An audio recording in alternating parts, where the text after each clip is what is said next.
Right, Geordie Journos on patch again after the dark episode we had down at the Amex in Brighton. It's because Dom wasn't there.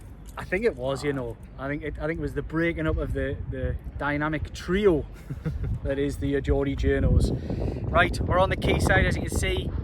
No better place to be on a beautiful day like this. Hopefully by the time this video goes out, I hope it's lovely and sunny where you are and you're enjoying the lovely end of summer weather on Tyneside. Right, so no Newcastle United football for us for a little while until Brentford come up with Tyneside next week. So we've thought of something a little bit different, and today we're going to maybe go through a little bit of our Newcastle United unpopular opinions. Now, by unpopular opinion, I mean it's not the type of thing that everybody agrees with. I think that's probably the best way to describe it, and I think it's probably something we all here, stand here, I don't know what Dom's going to say, he doesn't know what I'm going to say, and neither does Jordan, so we're potentially going to have a little bit of fun with this. But what it is, it's just, it can be from any time in history, just your opinion that probably you guess most people won't agree with. I'll give a little tip. Mine's quite contemporary, mine's quite current team. We'll see what these guys have got to say. But what we want you to do is, it'd be really good for you guys to jump in the comments and give us your unpopular opinions, whether that be on Twitter, where we all share from our own personal accounts, or whether that be on YouTube or Facebook, whichever way you get this video. And again, I'll get the T's and C's out the way early. Give it a like, give it a share, get your comments in the comments section, and also click that bell as well. Get yourself subscribing and you'll get that straight to your feed for any videos that we do from the Geordie Journos, and we'll try our best to keep you updated throughout this international period. Right, so who's going to go first?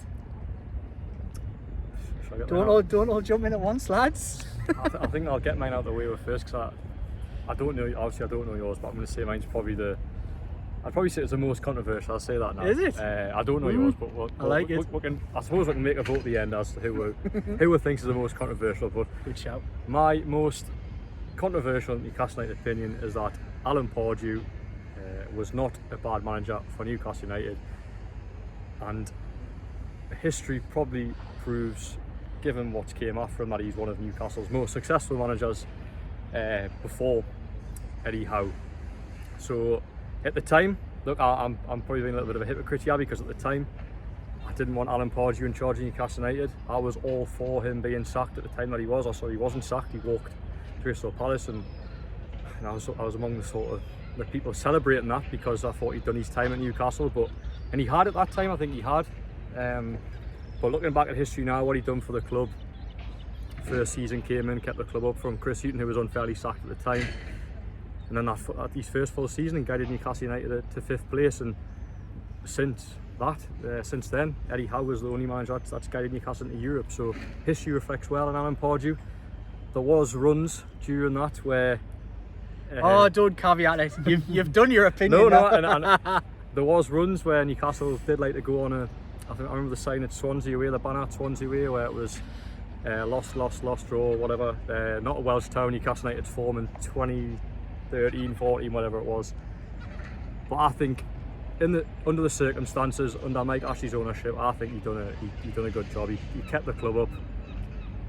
And say people that came after him, although they weren't the greatest appointments like Steve McLaren's, etc., who obviously replaced Pardew ultimately after John Carver. But I think under a really strict ownership, Alan Pardew did really well, and yeah, that's my opinion. I believe he was a good Newcastle United manager. At the time I didn't, but now having history reflect, I do. I think he was good for the football club at the time. I agree with that, Joe. I agree with that. I think it is controversial, because at the time, he was. A lot of us wanted Pardew out, but like you say, basically him leaving the club was probably the downfall that led to Newcastle getting relegated. And like you say, Eddie Howe getting Newcastle into Europe, Alan Pardew was sort of the original, where no one really expected it, and then it came fifth. Yeah. So yeah, I think that's a good choice. Thank you, Dom. Right, so I'm coming in here. I'm not having it. I'm not having it. I don't know what agreeing and disagreeing is. I'm not having it. Look, I get it. I actually get what you're saying. I get, like, it's revisionism. Like, we can look back over history with hindsight and say, do you know, actually, when you take it as a whole package, that wasn't as bad as what went after it, and wasn't as bad as some of the bits that went before it. But realistically, let's be honest, Alan Pardew's team would go 8 games on an 8-game winning run, then they would go 14 games without having a shot on target. Now, I'm probably like jumping, that's ridiculous, that's I'm not denying true. that. I'm not But denying that's a fact. it was one of those things where he was handed, a lot of his signings weren't his own signings, he was handed a good little group by Graham Carr of players and got that to gel, and there's got to be some credit in that he pulled some of that together, dealt with some big characters during that time, but he wasn't a good manager for Newcastle United. I still think, even with hindsight, he wasn't a good manager for Newcastle United, but I take your points. That's what I'm going to say. I think, Dom, you're the graphics man. I think you're going to need to get a little crack badge together here with this opinions thing. Right, there's one. Tell us what you think of that one in the comments, and we'll keep an eye on it. And only if you agree. Don't comment if you disagree. No, come in and disagree. That's absolutely fine. We'll love conversation. Comment here at the Geordie Journals. Now, Dom, come on. Yeah. Let's throw a grenade in here. Yeah, my controversial Newcastle take is probably going to upset the dads, the Liams of the world, because I think Newcastle being in the Champions League 3 times now, it's about to be. And I think Newcastle's current Champions League squad that was named earlier this week, so it is topical, is not only the strongest squad that they've named out of the 3 Champions League squads, it would play the 97-98 squad off the park and would probably beat the 02-03 squad as well. And my reasoning behind that is not through technical ability or talent or relative to the strength of those squads at the time. It's purely because football in the past 20-25 years has progressed to a degree where it's almost unrecognisable in terms of the fitness of players, the sprints per game players have, the intensity of the game, the way Eddie Howe's side play. If you got the 97-98 Champions League squad, pluck them and just put them in a game at St James's Park against Newcastle's current team, as they were back then, I think it wouldn't be a contest at all. And I think the culture's changed behind the scenes, drinking culture, diets, there's just so much about football that's changed. Don't get us wrong, Tino Aspria, technically great player. I just think the physical side of football would make it not a contest. And I think you could take Newcastle squad now and play them against the best, objectively or arguably the best ever Newcastle squad in the Premier League, the Entertainers era, and it wouldn't be a contest purely down to the fitness levels and the intensity of the game. I think I read somewhere that Premier League in the last 10-15 years, there's twice as many sprints now per game as there was 15 years ago. So you take a team from back then, put them in today's game, they just simply wouldn't know what hit them. So that's my argument. I don't know what you guys think of that.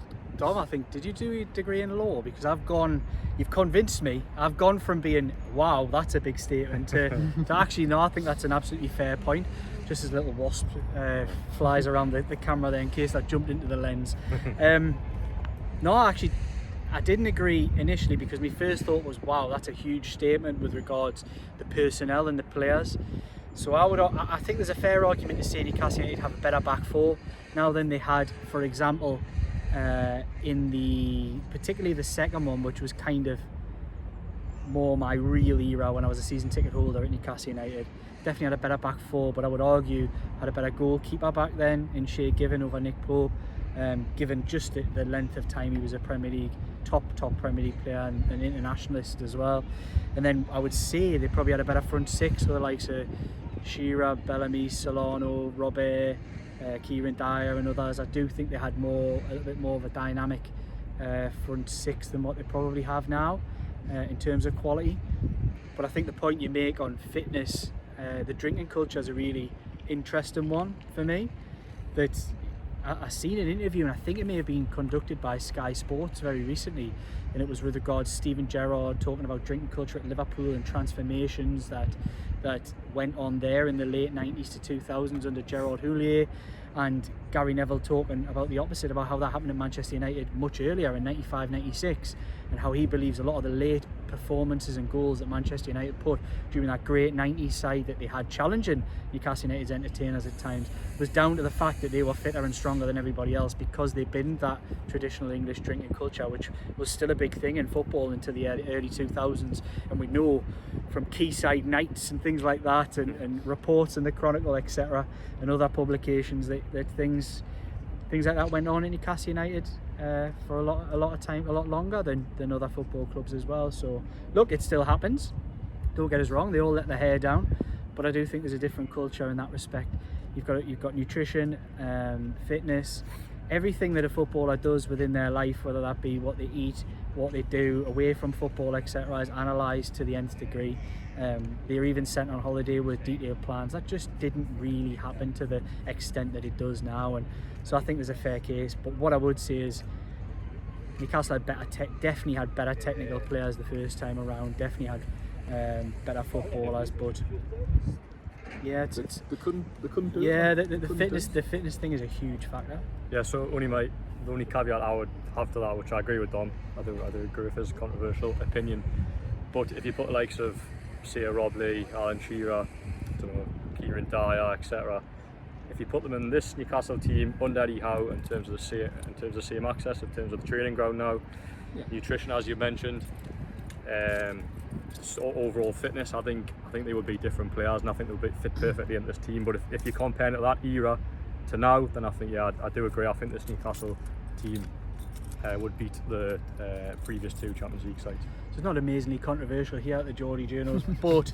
I do feel like that one could spark a little bit of conversation. So if you think Dom's talking absolute rubbish, come in and let us know. If you think he's got a bit of sense there, come and let us know as well. Now, so mine, a little bit more, well, it is contemporary. It is about this team today, just to try and keep things relevant rather than jump down the retro route like these two guys.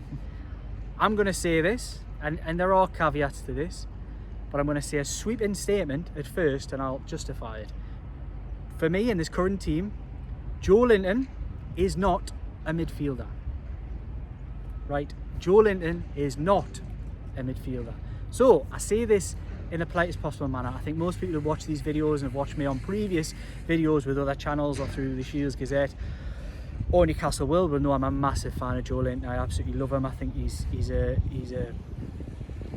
I couldn't have been happier for a guy when he got his Brazil call-up. I couldn't be happier for a guy because the effort and the work that he's put in over the last few years through some dark times to really revive a Newcastle United career. But what I think we're in now is a moment of quality in Newcastle United's current team and current history and future. I just don't think Joelinton, for me, is best positioned in a midfield three. My opinion is that Joelinton is best positioned, where he scored a lot of goals at the back end of last season, where he played a lot of his early career at Hoffenheim, is actually as a left forward. So I think there is actually a place in this team for Joelinton, but I do not believe it is in a midfield three. I think he gets found out. Oh God, that's harsh.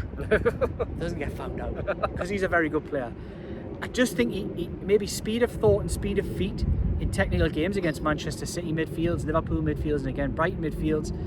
I think he got found wanting a little bit, and I think that does happen. If you give Joelinton 30 yards of space to close somebody down or to run into with a ball or to close gaps, an incredible athlete, an incredible physical specimen. I just think when it all gets a bit tight and technical and it's almost a game played out on the tactics board, I think Joelinton is found wanting a little bit in that midfield three. Now I'm sure you guys out there might disagree. Some people see him as a holding midfielder, a defensive midfielder, possibly. Not for me. I don't think he fits that profile at all. He's a player who wants to be playing facing the opposition goal, wants to be running at players, drifting inside and hitting gaps and hitting spaces, because he can do that. He hasn't got 100 metre speed, he's almost 400 metre speed, the way that he really eats up that space on the pitch, and I really rate him as a footballer, so nobody think that's what I'm saying. But for me, Joelinton is not a midfielder. How to answer this one? So you guys probably think I'm a little bit of a happy clapper here, but I'm going to agree with you as well, Liam. Oh, are you? Not Dom's face is saying shut up. So I'm not saying that he can't play a central midfield. Yeah. I think he's a good option in there. But what I would say on that is, you look at last season, Joelinton's best season in the Newcastle shirt, although he had that brilliant time when Eddie Howe first came in, he found that sort of number 8 position, played in that midfield 3, was a phenomenon. But last season, when he played on the left wing, he had a goals for his game. I think he got 8 goals last season. Newcastle's best start 11 included Joelinton on the left, and either Jacob Murphy or Miguel Amra on the right. Switch with Willock. So what? Yeah, the switch that with Willock, which is them two had an unbelievable partnership down that left-hand side, and you look at this start of the season, because they've lost that. Is that one of the reasons why Newcastle United have got off to a disappointing start? But I think Joelinton, his best position is on the left wing, and I think putting him in that centre midfield position, you take a little bit away from his game. I think you'll miss his goals. I don't think he'll score as many goals this season. Look, they've obviously strengthened the left-hand position now in terms of Harvey Barnes and Gordon, but I do think Joelinton in that position last season was a phenomenon, and finds himself really unlucky to almost be sort of valued as a or looked upon as a definite centre midfielder, because I think he's got real versatility, and yeah, I think the left forward position was a real positive for him. Yeah, I don't disagree with you, Jordan, but I disagree with you, Liam, in terms of Joelinton's not a midfielder, because he's proven time and time again how capable he is at basically bossing midfields time and time again. And the argument that he can't play against top teams, I thought he played quite well against Liverpool in centre midfield a couple of weeks ago. I think if you look at some of Newcastle's best performances last season, Man City at home against the midfield of Gundogan, Rodri, Kevin De Bruyne, he bossed that midfield from what I remember. I agree there's some technical limitations to his game, and playing out wide on the left he can be effective, but I think playing out wide on the left he was only really effective when Joe Willock was on the left, and they could swap, and Joelinton would play sort of most of the game out on the left, but then could tuck in as a midfielder, and then Joe Willock would go out wide as well. So yeah, I don't think saying Joelinton's not Joelinton not being a midfielder is a very, very harsh take, and a very controversial take at that. So yeah, I don't agree with that at all.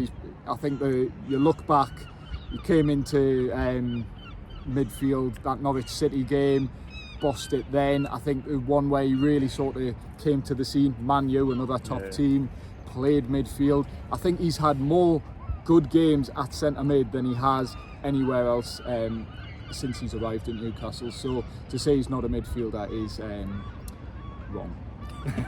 Love it. Right, that's what we're here for. What's the most controversial? I think yours is, Liam, because I disagree with it. I think I don't know. I think they'll all spark some conversation from different people. So yeah, just jump in, let me know which one was the most controversial, which ones do you agree with, which ones don't you agree with. Look, it's all a bit of fun. Don't get abusive. We're only having a laugh. But let me know what you think, and there'll be more videos and content just like this. Might not be as beautiful in the background, but we'll certainly try our best. Right, like, comment, subscribe, and do share it as well, because we really appreciate your support out there, guys, and just keep that support coming.